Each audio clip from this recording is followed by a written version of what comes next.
ꯁꯧꯒꯤ timing ꯑꯁꯤꯗꯤ ꯂꯩꯀꯥꯏꯒꯤ ꯆꯥꯛ ꯆꯥꯅꯕꯒꯤ ꯁꯟꯁꯥ ꯊꯣꯡꯕ ꯑꯣꯏꯅ ꯇꯧꯖꯔꯒꯦ ꯉꯁꯤꯗꯤ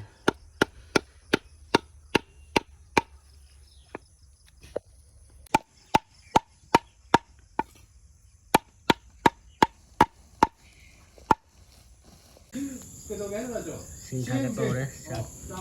ꯆꯥꯛ ꯃꯩ ꯊꯥꯒꯠꯂꯝꯗꯥꯏꯒꯤ ꯌꯥꯝ ꯊꯣꯡꯕ ꯍꯧꯔꯛꯅꯕ ꯇꯧꯔꯛꯑꯒꯦ ꯁꯤꯗ ꯇꯤꯜꯍꯧ ꯆꯅꯝ ꯁꯤꯗ ꯃꯣꯔꯣꯛ ꯀꯩꯀꯩ ꯂꯩꯔꯦ ꯁꯣꯝꯗ ꯁꯥ ꯃꯔꯣꯏ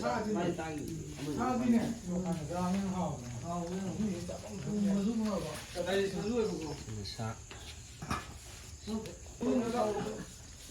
ꯂꯩꯔꯦ ꯈꯥꯕꯩ ꯌꯨꯁꯥꯟꯗ ꯇꯤꯜꯍꯧ ꯍꯥꯞꯆꯤꯟꯖꯔꯦ ꯉꯧꯕ ꯍꯧꯖꯤꯜꯂꯛꯑꯒꯦ ꯀꯣꯔꯐꯨꯗ ꯑꯣꯏꯅ ꯊꯣꯡꯖꯔꯦ ꯃꯌꯥꯝ ꯉꯁꯤꯗꯤ ꯁꯥꯁꯦ ꯈꯔ ꯌꯥꯝꯕꯅꯤꯅ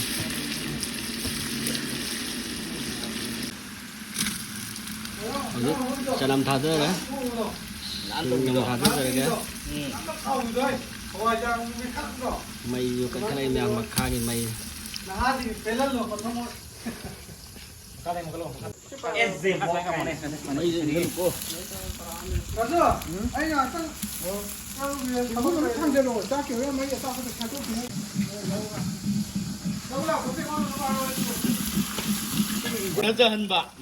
ꯃꯣꯔꯣꯛꯁꯦ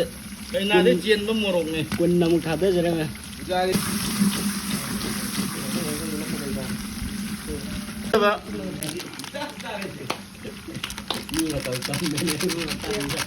ꯌꯥꯎꯗꯕꯤ ꯀꯣꯔꯤ ꯍꯥꯏꯇꯥ ꯇꯧꯗ꯭ꯔꯣ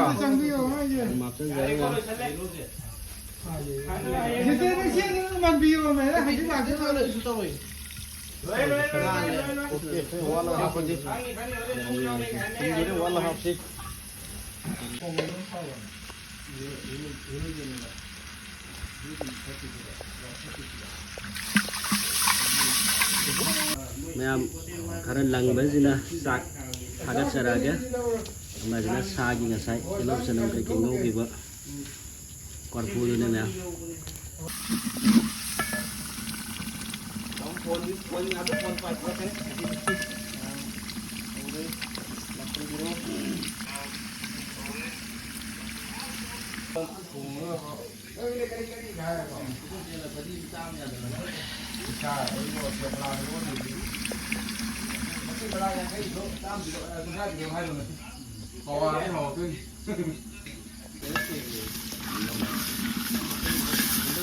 ꯃꯍꯤꯁꯦ ꯂꯪꯁꯤꯟꯕ ꯍꯧꯔꯦ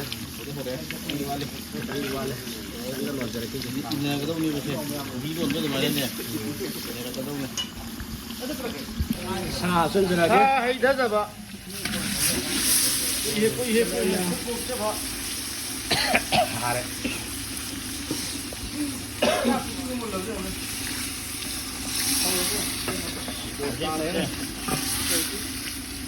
ꯌꯥꯝ ꯍꯥꯎꯔꯣꯏꯗ꯭ꯔꯣ ꯀꯃꯦꯟꯗ ꯍꯥꯏꯐꯦꯠ ꯍꯥꯏꯕꯤꯔꯣ ꯈꯨꯊꯣꯡꯁꯦ ꯃꯩꯖꯥꯎ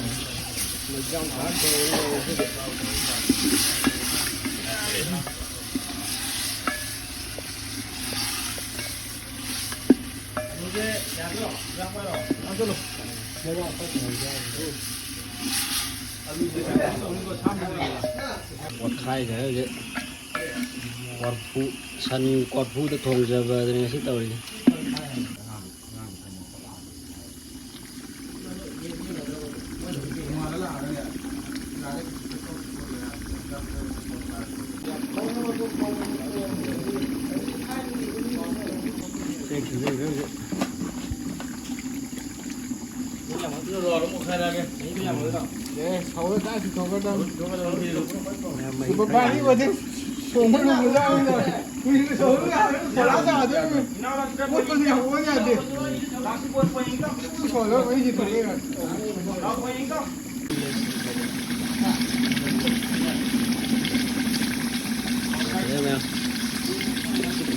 ꯁꯧꯒꯤ ꯇꯥꯏꯃꯤꯡ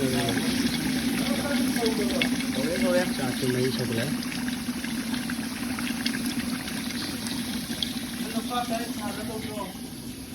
ꯊꯥꯔꯦ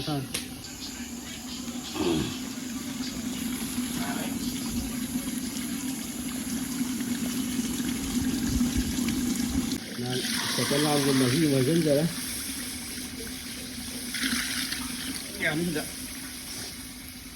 ba đây sắp đây là mở rộng tăng rồi tao xem là khi giờ đây rồi sạc sửa này đấy mẹ sạc sửa đấy sạc được mở rộng anh đang sửa hay nó sửa này mấy chất tươi nè mà hỏng lại thay đi rồi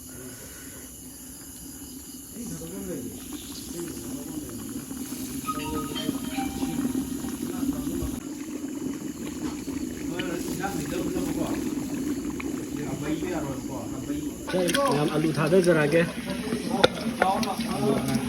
ngang đi làm cái gì alu chân nữa rồi chân đó sama rồi chân chỉ là cái chân là cái gì là nó mà ông lá phi là ra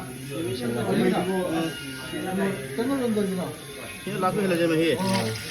làm hay chân giờ là mày giờ đâu chứ lo mà rồi tụi chơi cái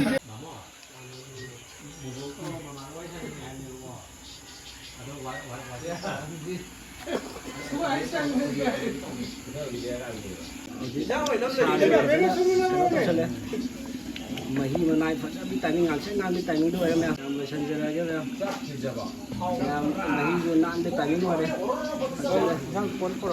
mà tay nữa chân giờ ra chứ còn với tài mình gì đi xả thì phải cái mình lên không được sạc xuống chỉ có lỗi đấy nào em học cái thứ đó cái comment đó tung điểm đâu rồi lần dần đi rồi cắt ra cho mình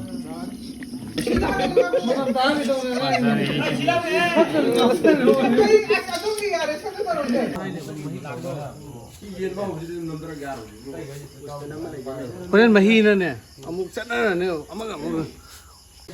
Kapan sih pajatri masih nih jo? sao thì có máy sao này là ấm cái